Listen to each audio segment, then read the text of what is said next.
Karena sorenya aku habis ketemu mayat, jadi mau gak mau aku harus mandi dan keramas. Tapi pas aku lagi ngisi rambut sambil ngaca, yang tadinya rambutku cuma sebahu, tiba-tiba jadi panjang banget. Aku kaget dong. Aku langsung ambil handuk dan dia ngaca, padahal rambut dia sebahu, tapi ini kenapa jadi panjang banget gitu. Ngeri juga ya. Syaiton di situ bisa menyerupai. buka salon ya, Oh, iya. mengextension rambut. Extension gak sih? Iya benar. Selamat datang di YouTube channel Podcast Semi Horor. Sebelum mulai mendengarkan, silahkan klik tombol subscribe dan nyalakan tombol notifikasinya. Jangan lupa untuk gunakan headset kalian dan selamat mendengarkan. Selamat datang kembali di Podcast Semi Horor. Roro. Itu udah dari kapan tahu anjir, kayak gitu-gituan. Ya terima kasih. Ya. Padahal udah ada sistemnya di situ. Kita bisa mainin echo-nya. Malah manual, Bang. Wah, benar. Ya, kita bertemu kali ini ada di episode 79 78 kemarin udah. Maaf. Tes aja ngetes gue. Ngetes mulu perasaan tiap hari. Ya, kali ini ada cerita dari mana, Dud? Dari Miptul, lagi Miptul. Dari daerah mana nih kira-kira? Kita stay tune saja, dengarkan. Makanya langsung saja dibacakan, friend. Kali ini aku akan menceritakan pengalaman horor dari temanku si A yang terjadi saat dia PKL di rumah sakit yang terletak jauh dari rumahnya. Nah, karena jauh dari rumah, dia dan teman-temannya menyewa rumah untuk tempat istirahat selama PKL berlangsung. Peristiwa ini terjadi sekitar 1 tahun yang lalu. Waktu itu, aku sedang menjalani PKL di salah satu RS di kotaku. Karena jarak tempuh dari rumah ke RS lumayan jauh, akhirnya aku dan teman-teman memutuskan untuk menyewa rumah sebagai tempat istirahat selama PKL. Rumah ini sebenarnya guru-guru kita yang membantu mencarikan, dan totalnya ada 3 rumah yang siap disewa. Kami memilih rumah yang paling dekat dengan RS. Mulai dari sini kami mengalami hal-hal yang janggal. Ketika pertama kali kami menginjakkan kaki di rumah itu, kondisi rumah masih banyak debu. Dan akhirnya kami semua mulai bersih-bersih, mengganti spray yang ada di rumah, yang ada di tiap kamar. Karena kata bapak pemilik rumah ini sudah lama tidak dihuni. Ini sedikit gambaran tentang Dena rumahnya. Menonton YouTube. Dan kami semua berenam. Aku dan 2 temanku menempati kamar 3, sedangkan yang lainnya menempati kamar 1. Dari hari pertama, bahkan sejak pertama kali aku menginjakkan kaki di rumah ini, aku merasa hawanya gak enak banget dan selalu merasa diperhatiin oleh seseorang. Di ruang 4 itu, di pojok ada foto seorang perempuan yang menghadap ke ruang 5, yang otomatis kalau kita lewat dan nengok ke situ pasti kelihatan jelas. Minggu pertama, suasananya masih kondusif. Tetapi saat minggu kedua mulai ada kejadian-kejadian yang menurut aku di luar nalar. Pertama, kita PKL dibagi jadi 3 shift. Ada yang pagi, siang, dan malam. Kebetulan hari ini teman sekamarku, sebut saja namanya Lia, nge-shift bareng. Shift malam. Kemudian sekitar pukul 11 malam, temanku Mia yang lagi di rumah tiba-tiba chat aku dan dia bilang kalau dia lihat Lia bolak-balik jalan di ruang tamu pakai dress putih. Bikin risih katanya, karena dia gak tutup pintu. Aku kaget kan, karena posisi Lia lagi jaga shift bareng aku. Kebetulan juga memang rambut Lia ini panjang dan kusut. Jadi Mia mengira kalau yang mondar-mandir itu adalah Lia. Akhirnya aku menyuruh Mia buat tutup pintu kamarnya, karena malam itu mereka hanya bertiga di rumah. Sementara Ani dan Dian ini sudah tidur duluan. Lalu paginya si Mia ini kaget banget karena lihat aku pulang bareng Lia. Tapi di situ kita cuma senyum-senyum aja karena bingung juga mau ngapain. Kedua, ini kejadiannya di kamarku. Kamar nomor 3. Menurutku kamar ini suasananya paling hangat daripada ruang yang lain. Aku sama temanku itu kalau tidur pasti matiin lampu. Nah, di satu malam kita tidur berempat nih, karena si Sarah sama Mia lagi nge-shift. Jadi aku, Lia, Dian, sama Ayu tidur di kamar ini semua, karena katanya mereka takut di kamar depan. Lampu udah mati, semua udah tidur. Nah, sekitar jam 1-an aku kebangun karena haus. Dalam keadaan gelap dan cahaya yang remang-remang, aku berusaha menghitung jumlah seragam putih yang digantung di tembok. Harusnya cuma ada 3. Punyaku, Lia, sama Sarah. Tapi pas aku hitung seragamnya ada 4. Aku gak peduli. Aku maksa buat tidur lagi. Meskipun dalam hatiku berkecamuk gak tenang. Aku mencoba menepis semua pikiran buruk itu. Ketiga, ruangan nomor 9. Ruangan ini hawanya paling gak enak. Aku gak tahu ada apa di sana. Tapi sewaktu aku lagi ngambil mangkuk di situ, berasa ada energi yang kuat banget yang nyuruh aku untuk cepat-cepat pergi dari situ. Lalu keempat, di dapur. Di sana ada meja makan. Dan pernah suatu hari kita semua gak ada yang makan daging atau tulang. Tapi tiba-tiba di meja ada 2 daging yang masih berdarah-darah. Dan baunya lumayan nyengat banget, menusuk hidung. Aku gak tahu itu dari mana. Tapi aku berusaha mikir kalau itu dibawa oleh kucing. Walaupun aku tahu jarang banget ada kucing datang ke sini. Lalu waktu itu aku baru pulang shift siang sekitar jam 10-an. Karena pasien banyak banget dan operan shiftnya juga lumayan lama. Aku gerah banget dan memutuskan untuk mandi. Di kamar mandi ini ada cermin yang udah banyak bercak putih. Dan udah pecah bagian atasnya. Karena sorenya aku habis ketemu mayat, jadi mau gak mau aku harus mandi dan keramas. Tapi pas aku lagi nyisir rambut sambil ngaca, yang tadinya rambutku cuma sebahu, tiba-tiba jadi panjang banget. Aku kaget dong. Aku langsung ambil handuk dan buru-buru lari keluar. Terus akhirnya aku minta temanku buat nemenin mandi. Itu juga pintunya gak kututup pas mandi karena saking takutnya. Lalu satu hari om aku datang berkunjung. Kita ketemuan di kantin RS.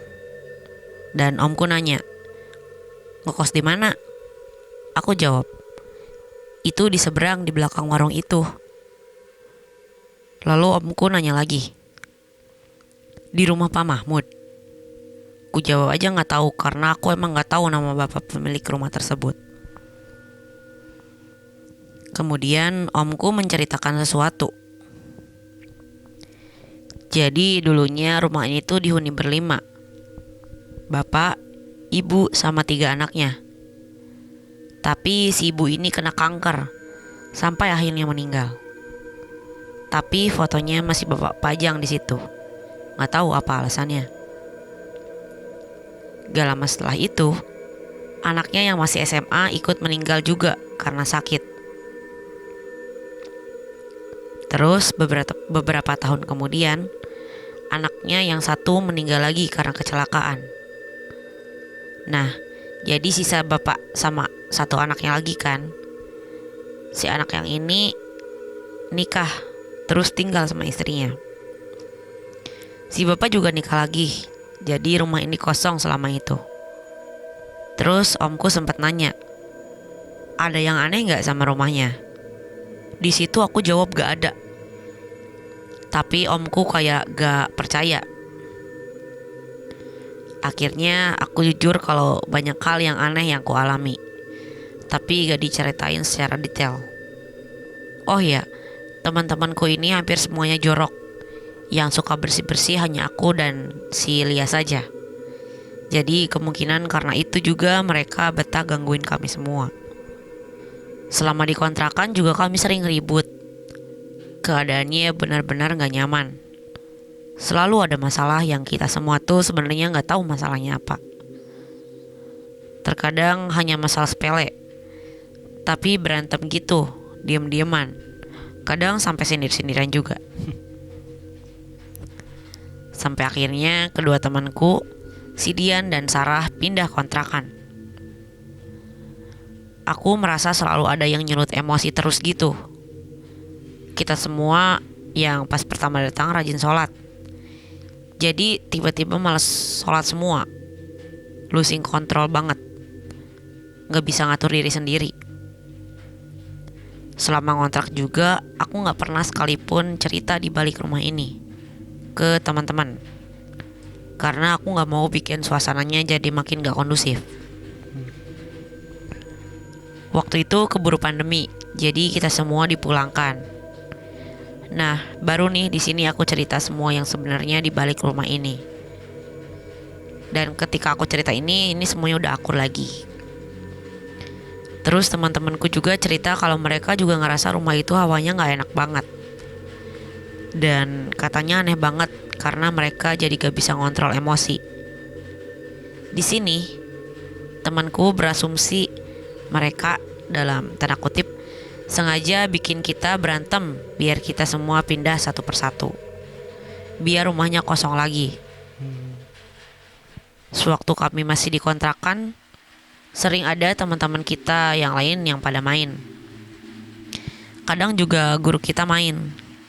Dan mereka semua bilang kalau hawanya aneh gitu.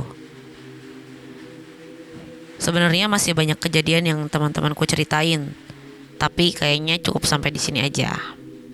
Pesan buat kalian, mereka, yakni jin dan setan itu memang benar ada, dan musuh yang nyata bagi manusia. Sudah ditulis dalam Al-Quran, dan cerita ini juga nyata dialami langsung oleh narasumber. Ya, terima kasih. Mereka tuh masih sekolah SMK berarti, PKL. Iya, PKL. Di rumah sakit. Di rumah sakit. Yang lumayan jauh dari rumahnya, rumah-rumah mereka. Jadi memutuskan buat ngontrak gitu. Ini tuh ternyata baru pengalaman dari si satu orang. Sudut pandang orang pertama lah. Sudut pandang si siapa si tadi? A ini. Ya. Si A. Nah, oh ya, tadi disclaimer ya, nama-nama yang tadi tuh disamarkan gitu, bukan nama asli mereka tuh. Rentetan atau beberapa kejadian yang dialami si A ini bersama teman-temannya, si Lia, si Sarah, terus siapa lagi? Siapa tadi, lupa gua. Si Dita, siapa? Itulah pokoknya. Itu ngontrak rumah kosong berarti? Ya, ngontrak rumah kosong. Rumah kosong yang udah lama gak ditinggalin, gak ditempatin. Iya, karena beberapa pemiliknya itu meninggal. Yang tersisa itu cuma si bapak dan satu anaknya. Itu juga anaknya udah nikah, dan si bapaknya juga udah nikah lagi. Jadi ninggalin rumah itu gitu. Tapi si bapak itu ninggalin foto, majang foto istrinya sampai saat itu yang mereka tinggalin itu. Nggak tahu alasannya apa. Yang tersisa hanya ada foto istrinya. Iya, betul. Sedangkan mereka juga yang kontrak di situ nggak tahu siapa pemiliknya nih ketika ditanya omnya gitu. Yang pertama tuh ada katanya si Lia yang mondar-mandir padahal dia lagi nggak ada di rumah. Nah itu. Terus yang apa? Si A ini terbangun dari tidurnya dan dia karena haus Dia iseng ngitung seragam yang harusnya ada 3 jadi ada 4 katanya, tapi dia hiraukan itu. Seragamnya putih pasti ya. Iya itu dia, karena seragam kesehatan itu biasanya kan putih gitu. Terus ini ada tiba-tiba di meja makan ada daging atau tulang, padahal nggak ada yang makan daging atau tulang pada saat itu. tulangnya doang. Daging nggak tahu, pokoknya Daging utuh. daging nggak tahu, daging utuh nggak tahu, daging tulang di situ disebutinnya cuman daging atau tulang, tapi yang masih ada darahnya katanya. Mentah Entah berarti mikir positif itu dibawa sama kucing, cuman jarang kucing ada di situ. Di daerah itu tuh jarang ada kucing gitu. Nah. Daging. Sama waji kali ya? Hah? Waji daging. Wajib daging. Biasanya kan penjual-penjual daging tuh disebut Pak Haji, Wajib mau beli dong sekilo. terus berikutnya apa lagi? Terus ada katanya pas mau mandi nih, pas lagi ngaca di cermin itu ada bercak putih, terus si cerminnya juga kelihatannya pecah gitu. Padahal enggak. Terus yang rambut ya? Oh iya, pas dia ngaca, padahal rambut dia sebahu, tapi ini kenapa jadi panjang banget gitu. Ngeri juga ya. Syaitan di situ bisa menyerupai. buka salon ya? Oh iya. Mengextension rambut. Extension gak sih? Iya benar. Nah, Itu dikontrakan tuh. Itu balik lagi sebelum itu mah dicariin sama gurunya ya? Iya, Gitu, dicariin makanya itu sama gurunya tuh dibantuin. asal gitu, nyarinya ngasal. Kayaknya sih gitu. Enggak research Tanpa dulu sebelumnya nggak sih? riset dan surveinya tuh ngasal gitu maksudnya. Jadi Tidak- kayaknya tidak riset mendalam. asal ada yang murah, balik kos- lagi nih. kosong nih. Iya. Balik lagi sih ke cerita ke mitos bukan mitos, ke tradisi ya.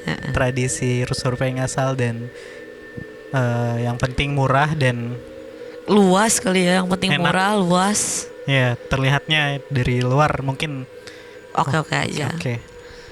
Tapi ternyata dalamnya banyak penghuninya yang nggak terima kalau ada Ada yang Yang nempatin, nempatin, sampai ngebuat si yang nempatinnya ini nggak nyaman. gak nyaman dan bikin mereka berantem atau selek Iya. gitu. Kayak dipikir-pikir tuh sebenarnya wajar nggak sih cewek-cewek yang satu geng itu selek-selek gitu. Cuman ini kan didukung lagi sama si mereka ini yang pengen kita pecah gitu. Itu kan ada beberapa yang dari mereka itu sempat pindah kontrakan loh gitu. Tuh, misalnya tuh dalam circle kayak gitu, sindir-sindiran di IG, Nah, di status sorry. WhatsApp. Ya itu dia. Terus apa lagi biasanya? Nggak tahu deh, gue bukan cewek. Gue nggak pernah sindir-sindiran orangnya.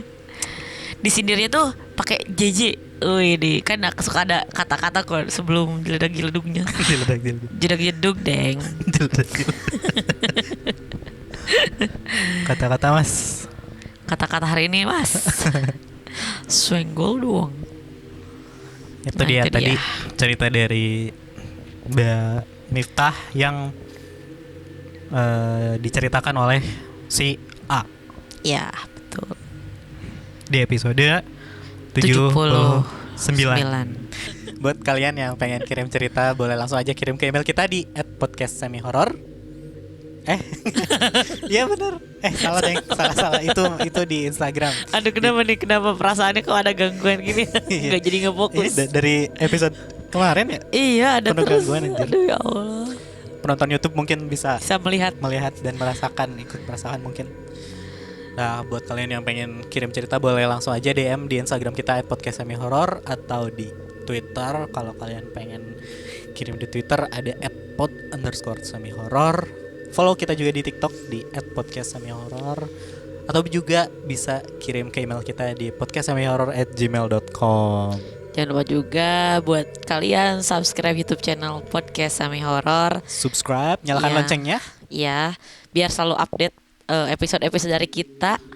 Terus jangan lupa juga komen apa kritik dan sarannya, Ya, kritik-kritik, saran-saran atau kalian komen-komen. yang relate sama cerita-cerita yang kita bawain boleh komen. Terus juga jangan lupa share ke semua sosial media kamu. Siapa tahu teman-teman kalian atau kalian ada yang pengen cerita langsung ke kita, boleh. Boleh cerita lewat telepon juga boleh. Boleh. Cerita langsung di sini Boleh. di tengah-tengah kita. Boleh. Itu dia. Follow kita juga di Spotify, dan setelah mendengarkan kalian bisa untuk memberikan rating bintang 5. Kalau mau komen-komen bisa di Noise, bisa di YouTube, saling berbalas komen. Kalau komen yang hanya bisa dilihat kita, kalian bisa komen di Spotify. Betul. Terus Privasi aman terjaga ya, Mas. Ya, aman terjaga. Kalau di Spotify hanya komen-komen tertentu yang boleh kita publish. Hanya komen-komen terpilih Iya. yang bisa kita publish. Yang mau ngehujat juga bisa biar kita cepet naik. Lu Itu harus dia. melakukan sesuatu dulu biar di Biar dihujat. Iya. Gimana ya? Ya udah ntar Soalnya dipikir-pikir. nyebrangin nenek-nenek yang gak mau nyebrang. Anjay. Ngeri juga itu. Terus ya itu dia episode 79. Tidak bosan-bosan untuk selalu mengingatkan untuk stay safe, stay healthy, dan And stay with podcast semi horror. ya udah. Ya udah, ya.